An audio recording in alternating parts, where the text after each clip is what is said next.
Le Real Madrid a trouvé le remplaçant de Lucas Vazquez. Cristiano Ronaldo fait une petite visite de courtoisie à ses anciens coéquipiers pour la plupart. Et puis le choc entre Ter Stegen et Thibaut Courtois à l'occasion du Classico de demain en Supercoupe d'Espagne. C'est la revue de presse de Real France. C'est parti.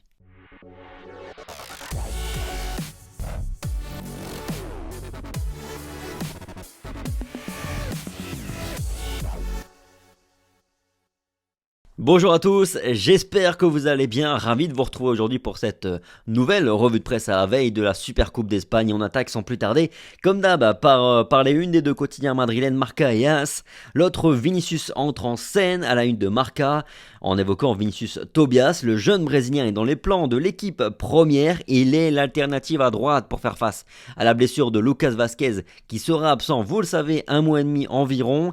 Du côté de AS, une histoire à 4. La finale se jouera dans les deux surfaces. Madrid et le Barça sont arrivés jusqu'ici grâce à Ter Stegen et Thibaut Courtois. Benzema a marqué 4 des 5 derniers buts du Real Madrid et puis Lewandowski compte déjà 19 buts avec le Barça cette saison. Deux murs en Arabie dans les colonnes de Marca mais aussi de AS aujourd'hui parce qu'on fait un focus sur les deux gardiens qui ont été décisifs lors des demi-finales, qui se sont toutes les deux d'ailleurs jouées sur la séance des tirs au but. Thibaut Courtois a sauvé 5 des 10 pénaltys auxquels il a fait face en Supercoupe d'Espagne, dont 3 parades. 2 autres n'étaient pas cadrés, mais assurément que la place qu'il prend dans sa cage pèse dans les têtes adverses. Quant à Ter Stegen, il en a arrêté 4, 2 contre le Real Betis et 2 contre la Real Sociedad. Au total, Courtois a sorti 6 pénaltys sur 30 avec le Real Madrid contre 8 penalty sur 39 pour Ter Stegen. Les deux ont des ratios du coup assez similaires.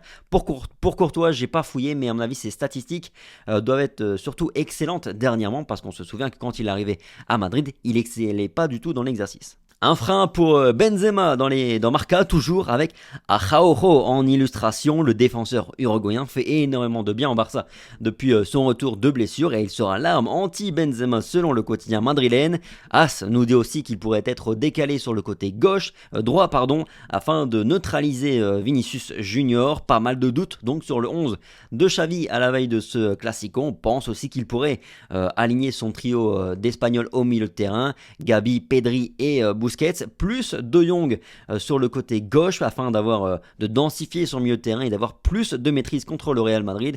Affaire à suivre. Aussi, petite image sympathique d'hier avec Cristiano Ronaldo qui a assisté à l'entraînement du Real Madrid en Arabie. Le Portugais a discuté, salué et fait des petites photos avec des joueurs, des anciens coéquipiers, mais aussi des joueurs pour qui il compte beaucoup, pour qui il représente beaucoup, pour qui il est une idole, comme Rodrigo qui l'a qualifié de sa plus grande idole hier en postant une photo avec lui. Ce sont en tout cas des images qu'on aime bien voir. À part ça, la ruée de Vinicius Tobias dans les colonnes de Marca qui nous assure ce samedi que le Brésilien est l'option numéro 1 pour pallier à la blessure de Lucas Vazquez. Un mois et demi, vous le savez, le Real Madrid ne recrutera pas et va plutôt s'appuyer sur le Canterano, le joueur du Castilla, qui s'est imposé et qui a convaincu sous les ordres de Raúl. Le Real va probablement lever son option d'achat qui est autour des 10 millions d'euros. Je pense qu'en plus, lui donner 2 ou 3 opportunités là sur les semaines à venir ne serait pas du tout une mauvaise idée. C'est non seulement l'occasion de le tester à ce niveau-là, et puis de surcroît, il a un profil offensif qui plaît, qui va plaire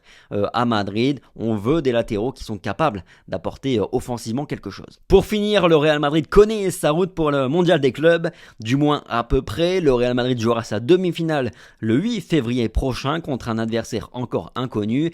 Ce sera Al Ahly, Auckland ou Seattle pour le Real Madrid, mais comme vous le voyez sur le tableau, Seattle attend encore son adversaire. De l'autre côté, Flamengo fait bien sûr état de favoris, on pourrait les retrouver en finale. Bref, voilà un petit peu pour la revue de presse du jour de Real France. Merci à tous pour votre fidélité. Comme chaque jour, le petit like, le petit partage, le petit commentaire, ça fait toujours plaisir.